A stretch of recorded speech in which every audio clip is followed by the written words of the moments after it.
2:30, baby, won't you meet me by the beam? Too early, maybe later, you could show me things.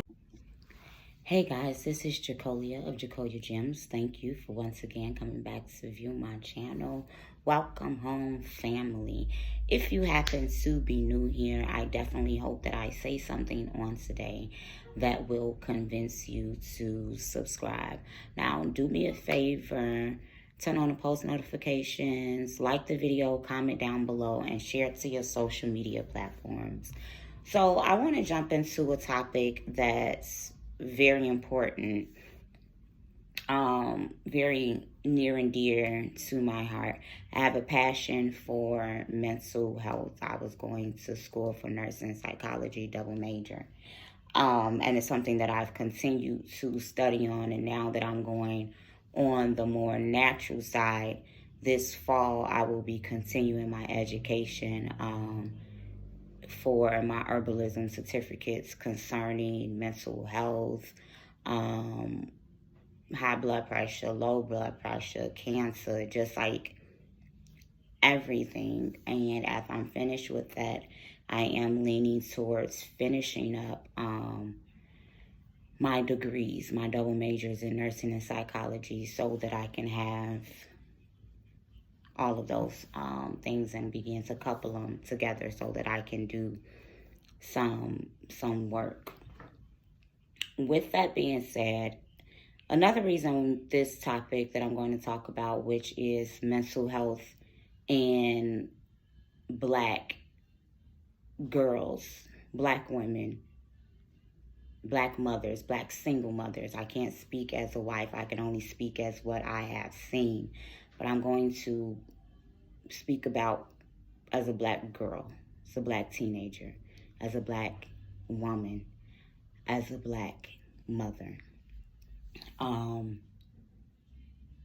There are many Black women whom, ever since childhood, have suffered in silence.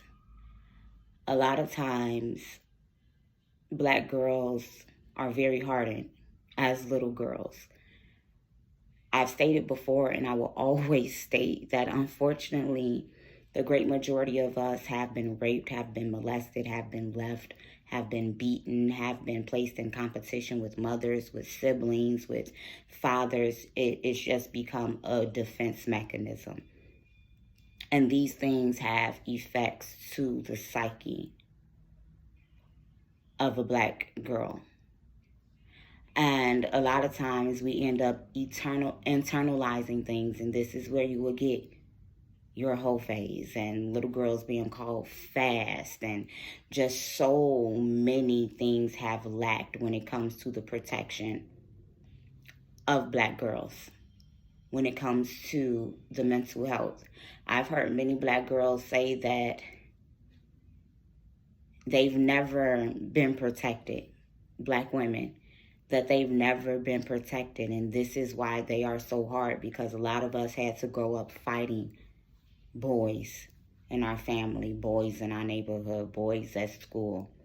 A lot of us had to grow up fighting other girls, and you become hardened. A lot of us stopped fighting and just willfully and willingly gave our bodies away because we knew how it felt to be taken advantage of. So some of us just surrendered and submitted to the predatory behavior of others, and we took it back as power. There are Black girls who my daughter is friends with, whom have had suicide attempts. When I was 15 years old, and this is something, if the Most High continue to be my help, that I will never struggle with again in that depth that I attempted.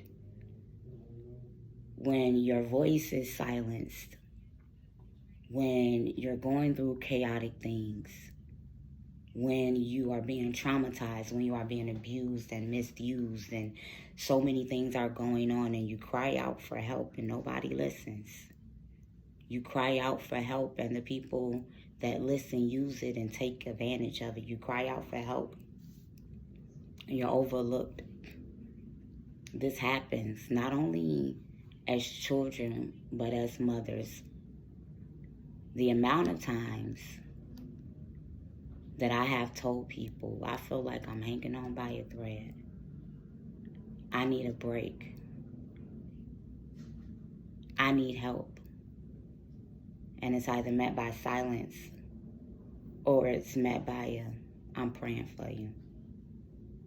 No interventions. No, let me come get the kids. No, let me come see about you. No, certain things, and it's not because people owe you.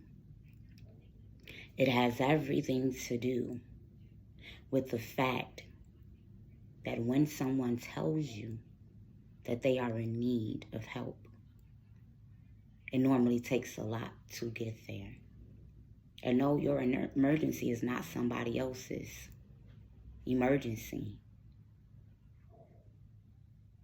But the many stories that we have seen of single mothers committing suicide and leaving children behind, and this is not a cry for help at all. Let's put that disclaimer in there. I will not commit suicide. I have life to live. I have children to raise.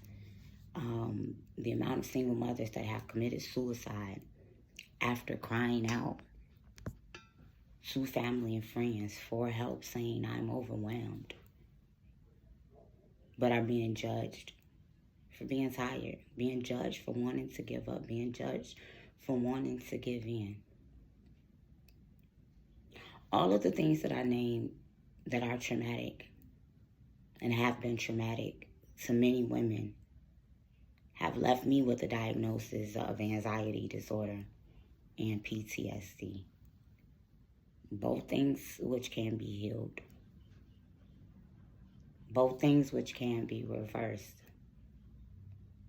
It's the fact that ongoing trauma throughout childhood, throughout adolescence, young adulthood, coming up into middle age, can and will cause psychological and emotional, mental, physical effects and affects. And if you begin to share these diagnoses and you're met with silence, these same people will come and cry at your funeral if you decide to give up. If you decide to go ghost and just move away and shut everyone out. When people cry out for help and there is no answer, save your tears.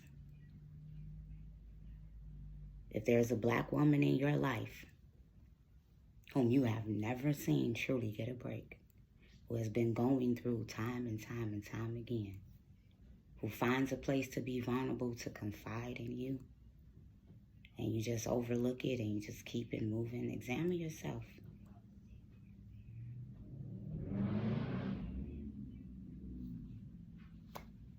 Sis, it will be okay.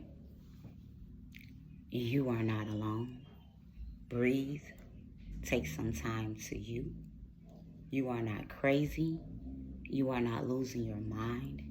You are not less than. Your trauma is coming out because you are tired. Give yourself grace. Speak kindly over yourself. And just always remember, as long as you have breath in your body, that a change is just within arm's reach.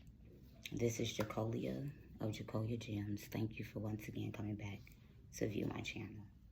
Food for thought.